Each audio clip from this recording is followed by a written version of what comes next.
বেপরোয়া বাস ধাক্কা দেয় ভ্যানকে, নিয়ন্ত্রণ হারিয়ে লাগে খাবারের দোকানের গ্যাস সিলিন্ডারে। ভয়াবহ বিস্ফোরণ থেকে আগুনে প্রাণ গেল তিনজনের, আহত হয়েছেন আরও তিনজন। শনিবার সন্ধ্যায় কেরানীগঞ্জের রামের কান্দা বোর্ডিং এলাকায় এই ঘটনা ঘটে। প্রত্যক্ষদর্শীরা জানান, সন্ধ্যা ৭টার দিকে রামের কান্দা বোর্ডিং এলাকায় নবাবগঞ্জগামী একটি বাস ভ্যানকে ধাক্কা দেয়। এ সময় ভ্যানটি সড়কের পাশে থাকা খাবারের দোকানের গ্যাস সিলিন্ডারে লাগলে বিস্ফোরণ ঘটে। মুহূর্তেই দোকানে আগুন ধরে যায়, পড়তে থাকে পাশের আরও দুটি দোকান। খবর পেয়ে কেরানীগঞ্জ ফায়ার সার্ভিসের ২টি ইউনিট প্রায় ২ ঘন্টার চেষ্টায় আগুন নিয়ন্ত্রণে আনে। নিহত তিনজনের মরদেহ স্যার সলিমুল্লাহ মেডিকেল কলেজ হাসপাতালে মর্গে রাখা হয়েছে। আহতরা হাসপাতালটিতে চিকিৎসাধীন রয়েছে।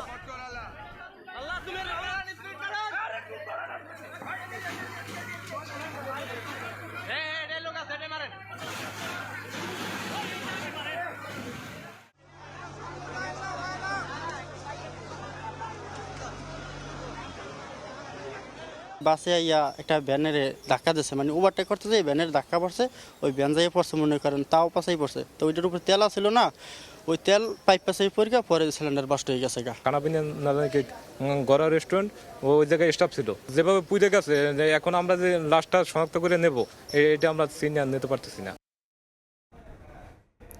এ বিষয়ে আরও বিস্তারিত জানাতে ঘটনাস্থলে আছেন সহকর্মী মেহেদি হাসান। আমরা সরাসরি যাচ্ছি তার কাছে। মেহেদি, যে একটি ভ্যান গাড়ি এখানে ছিল, সেই ভ্যান গাড়িটি কিন্তু আসলে ধাক্কা দেয় সড়কের। যে আমরা জানি যে যে রেস্টুরেন্টটি ছিল, সেই রেস্টুরেন্টের বাইরেই কিন্তু অবস্থান করছিল যে গ্রিল সহ যে রান্নাবান্নার যে কাজগুলো করা হয় গ্যাস সিলিন্ডারের মাধ্যমে, সেটি কিন্তু এখানেই করা হচ্ছিল। এবং এখানে যখন ঠিক কাজ হচ্ছিল তখনই কিন্তু এই ভ্যান গাড়িটি আসলে কিন্তু এসে ধাক্কা দেয়, অর্থাৎ সিলিন্ডারে এসে ধাক্কা দেওয়ার ফলে কিন্তু পাশাপাশি সাথেই সিলিন্ডার এবং ভ্যান কিন্তু জড়িয়ে যায়। সব ফিলিয়ে তাৎক্ষণিকভাবে সেখান থেকে আগুনের সূত্রপাত। সেই আগুনের সূত্রপাতের পর আমরা যত দেখতে পাচ্ছি যে যেই ঘরোয়া হোটেলটি, এই ঘরোয়া হোটেল বলা হয়েছিল এটি, সেই হোটেলটি কিন্তু এখন পুরে একদম ছাই হয়ে গিয়েছে। আমরা দেখতে পাচ্ছি যে এর ভেতরে কিন্তু কোনো কিছু অবশিষ্ট নেই বলা চলে। এবং এর পাশাপাশি এর পাশে যেই হোটেলগুলো ছিল, আমরা এর পাশে যে দোকানগুলো ছিল, মোট 4টি দোকান কিন্তু এখানে আসলে পুড়েছে এবং ব্যাপক ক্ষয়ক্ষতি হয়েছে। আমরা প্রত্যক্ষদর্শীরা যেমনটি বলছেন যে আসলে সন্ধ্যা 7টা নাগাদ কিন্তু এখানে এই দুর্ঘটনাটি ঘটে এবং এর পরপরই ফায়ার সার্ভিস আসেন। ফায়ার সার্ভিসের কিন্তু 2টি ইউনিট কিন্তু এখানে কাজ করেছে এবং 2 ঘন্টার চেষ্টায় কিন্তু আগুন এখন নিয়ন্ত্রণে রয়েছে। আগুন নিয়ন্ত্রণে হলেও কিন্তু এই এখানকার যে ক্ষয়ক্ষতি, সেই ক্ষয়ক্ষতির চিত্র কিন্তু এখন কিন্তু দৃশ্যমান। আমরা দেখতে পাচ্ছি যে শুধু এই হোটেলটি নয়, এই হোটেলটির পাশাপাশি যেই দোকানগুলো ছিল, সেই দোকানগুলো কিন্তু পুরে ছাই হয়ে গিয়েছে।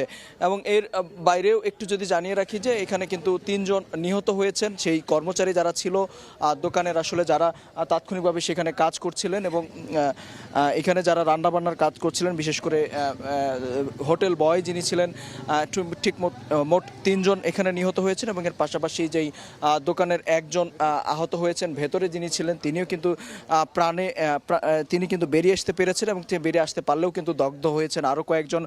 তারা এই মুহূর্তে কিন্তু ঢাকা শেখ হাসিনা বার্ন ইনস্টিটিউটে কিন্তু ভর্তি রয়েছেন। এবং এর পাশাপাশি যেই নিহত যারা রয়েছেন তারা কিন্তু এই মুহূর্তে তারা কিন্তু আমরা দেখেছি স্যার সলিমুল্লাহ মেডিকেল কলেজ হাসপাতালের মর্গে কিন্তু তাদের লাশগুলো এখন রাখা হয়েছে। ঠিক আগামীকাল সকালে কিন্তু তাদের মরদেহের আসলে ময়নাতদন্ত করা হবে, এমনটাই আমরা জানতে পেরেছি। তো এই ছিল আমার কাছে থাকা সবশেষ তথ্য। আমরা সরাসরি যুক্ত ছিলাম কেরানীগঞ্জ থেকে।